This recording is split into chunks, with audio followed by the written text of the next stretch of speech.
Vamos lá, então, colocar o CNN 360 em marcha acelerada com o bastidor. A gente vai antecipar para vocês agora qual é o teor, o plano do ex-ministro Bento Albuquerque para prestar depoimento amanhã à Polícia Federal. Ele vai falar sobre as joias que ele tentou trazer para o Brasil. Um pacote ele conseguiu passar, o outro pacote a Receita Federal pegou. Um pacote, este que passou, ele entregou depois de um ano, né? Foi entregue pelo ministério que ele pilotou a Jair Messias Bolsonaro incorporado ao acervo pessoal do ex-presidente da República. A gente vai dividir esse bastidor em duas etapas e a primeira é com ele. Yuri Pita conversou com pessoas próximas a Bento e vai coreografar para vocês o que é que ele está disposto a dizer à Polícia Federal. Querido, boa tarde, conta tudo. Oi, Dani. Boa tarde para você, para quem está com a gente no 360.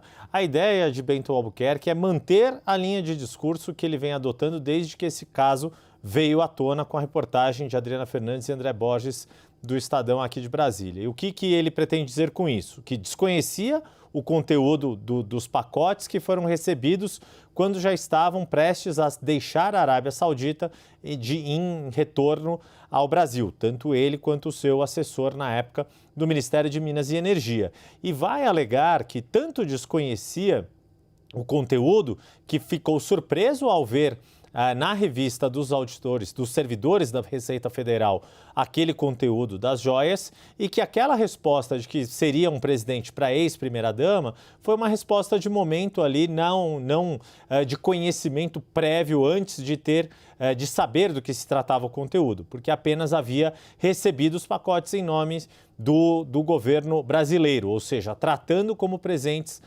para o Estado brasileiro, para o governo brasileiro. E vai negar que tenha tentado dar qualquer tipo de carteirada, inclusive fazendo menção a uma das frases que Bento Albuquerque teria dito quando foi abordado pelos servidores da Receita Federal, dizendo a um deles, olha, faça o que tem que ser feito.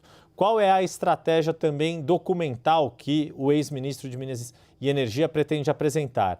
Alegar que tão logo voltou da Arábia Saudita, o voo é do dia 26 de outubro, que eles pousam no território brasileiro. Já no dia 28, o seu chefe de gabinete, para pegar o nome certo, José Roberto Bueno Júnior, inclusive já teve o nome citado também no episódio, porque ocupava um cargo que também deixou de ocupar, em cargo de conselho de estatal, ele fez um ofício para o setor responsável pelo acervo presidencial, informando do que havia acontecido. E, de fato, no evento na Arábia Saudita, ainda em território saudita, não há nenhuma entrega oficial dessas caixas, das duas caixas de joia que levaram a esse imbróglio todo. O único registro que se tem da própria cerimônia é aquela escultura, aquele cavalo esculpido, também um objeto de arte ali valioso, que acabou inclusive chegando com as patas quebradas no episódio da revista, Dani.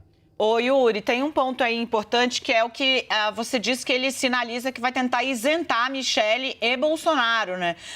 Eu acho que vale a pena a gente explicitar esse trecho, porque que ele diz que desconhece o conteúdo, o conteúdo dos estojos, ele falou, olha, eu no pacote estava fechado, ele falou para Adriana Fernandes. Agora, ele vai tentar encontrar uma forma para, em gravação de áudio e vídeo, ter atribuído os presentes ao casal, Bolsonaro e a Michele. Ele vai dizer que falou assim, meio de supetão, sem pensar com base numa suposição, é isso?